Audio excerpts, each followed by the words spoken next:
जय हिमालय जय भारत। हिमालय लोग यूट्यूब चैनल में आपका स्वागत है और मैं हूं जर्नलिस्ट डॉक्टर हरीश चंद्र लखेरा। नवरात्र में देवी के 9 रूपों की पूजा की जाती है। सनातन धर्म के साथ ही बौद्ध और जैन धर्म में भी देवियों की पूजा की जाती है, हालांकि वे देवियां सनातन धर्म से भिन्न हैं। अब प्रश्न यह है कि सनातन धर्म में देवी की पूजा कब से प्रारंभ हुई और शाक्त परंपरा क्या है।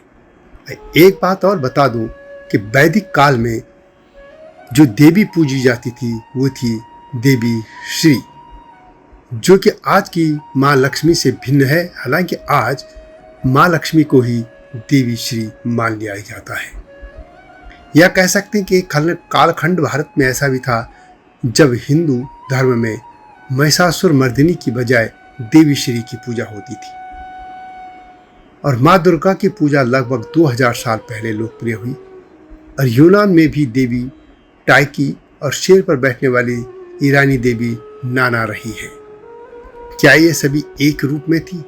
यही सब इस वीडियो में बताऊंगा, लेकिन तब तक आपसे अनुरोध है कि हिमालयी सभ्यता पर केंद्रित इस चैनल को सब्सक्राइब अवश्य कर दीजिए। नवरात्र में देवी के जिन 9 रूपों का पूजन किया जाता है उनमें पहला शैलपुत्री, दूसरा ब्रह्मचारिणी, तीसरा चंद्रघंटा, चौथा कुष्मांडा, 5वां स्कंद माता, छठा कात्यायनी, 7वां कालरात्रि, 8वां महागौरी और 9वां सिद्धिदात्री है और इनकी पूजा की जाती है। वैदिक काल में आज की देवी माँ दुर्गा भगवती के बजाय तब सबसे लोकप्रिय देवी भाग्य की देवी श्री थी और उन्हें जैन और बौद्ध धर्म में भी पूजा जाता है।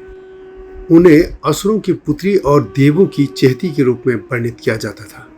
वे चंचल थी जैसा कि भाग्य होता है।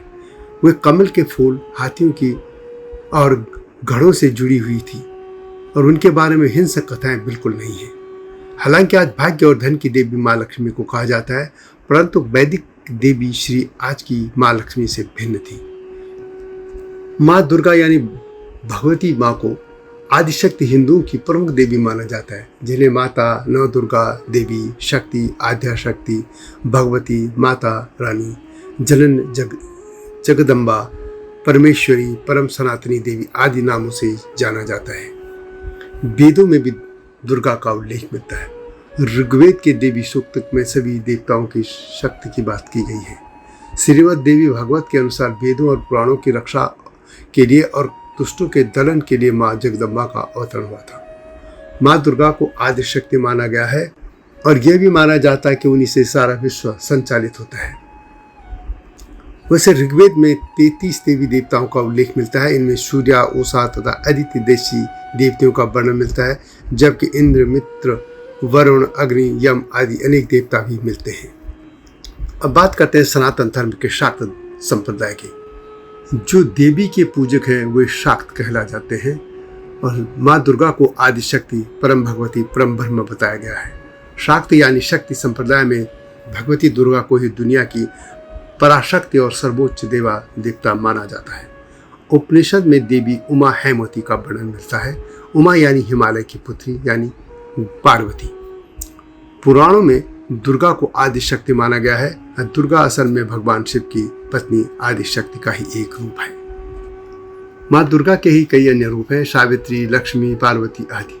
उनका मुख्य रूप गौरी है, अर्थात शांतमय, सुंदर और गोरा रूप। उनका सबसे भयानक रूप काली है, अर्थात काला रूप। विभिन्न रूपों में दुर्गा भारत और नेपाल समेत विश्व के विभिन्न देशों में पूजी जाती है और उनकी सवारी शेर है। वैसे शैव और शाक्त संप्रदाय एक दूसरे से इस तरह जुड़े हैं कि भगवान शिव की पत्नी उमा यानी माँ पार्वती है। तो यह थी वैदिक और पौराणिक बात। अब ऐतिहासिक तौर पर बात करते हैं। लगभग 2000 साल पहले कुषाणों के शासनकाल में माँ दुर्गा और उनके अनेक रूपों की कहानी लोकप्रिय हुई। कुषाणों ने एक ऐसे साम्राज्य का पर शासन किया था जो आज के ईरान से लेकर अफगानिस्तान, पाकिस्तान और उत्तर भारत तक फैला हुआ था और जिसकी पूर्वी सीमा मथुरा थी। उन्होंने शहरों की रक्षा करने वाली यूनानी देवी टाइकी और शेर पर बैठने वाली ईरान की देवी नाना और स्थानीय गांवों की देवी को एक ही माना था। देवी को भक्त जन बलिदान के रूप में भैंसे की पेशकश करते थे, यानी वे बलि देते थे। कुषाणों ने स्थानीय राजाओं और जनजातियों के गांव या कबीले की देवी को राजाओं की संरक्षिका देवी और किलों की संरक्षिका के रूप में बदल दिया। इस प्रकार दुर्गा का महत्व बढ़ा। उन्हें राजत्व के प्रतीक शेर पर सवार दिखाया जाता था। वह अपनी कई भुजाओं में हथियार धारण करती थी जो राजसी शक्ति के प्रतीक थे। उनके बाल खुले छोड़ दिए जाते थे जो प्रभुत्व के प्रतीक थे और उन्हें महिषासुर का वध करते हुए दिखाया जाता था, जिसे मृत्यु अर्थात यमदेव को वश में करने के समकक्ष माना जाता था। माँ दुर्गा के सेनापति देवता कार्तिकेय ने ले ली थी।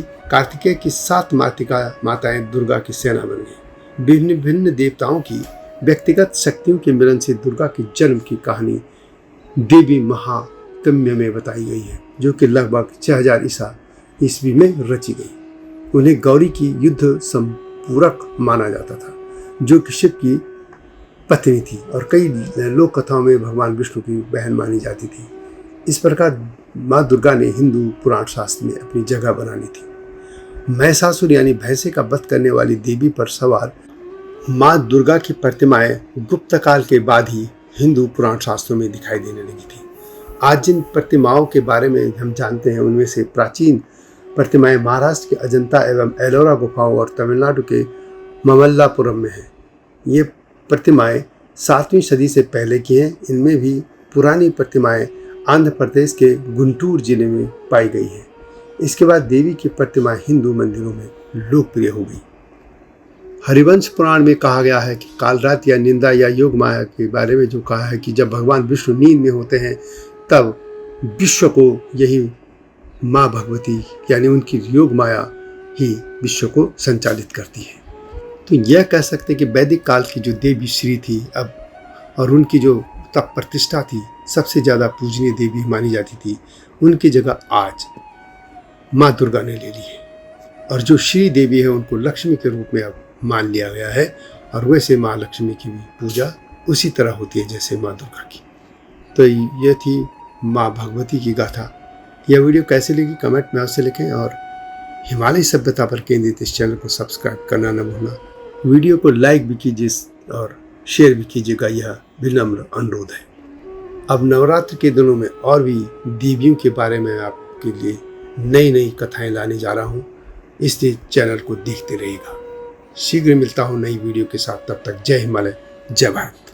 हिमालय पे पेड़ हो तो गीत गाएंगी नदियाँ, गीत गाएंगी नदियाँ। पेड़ों पे चिड़िया है तो गीत गाएंगी नदियाँ, पेड़ों पे चिड़िया है तो गीत गाएंगी नदियाँ। माँ की लोरी जैसे होते हैं नदियों के गीत।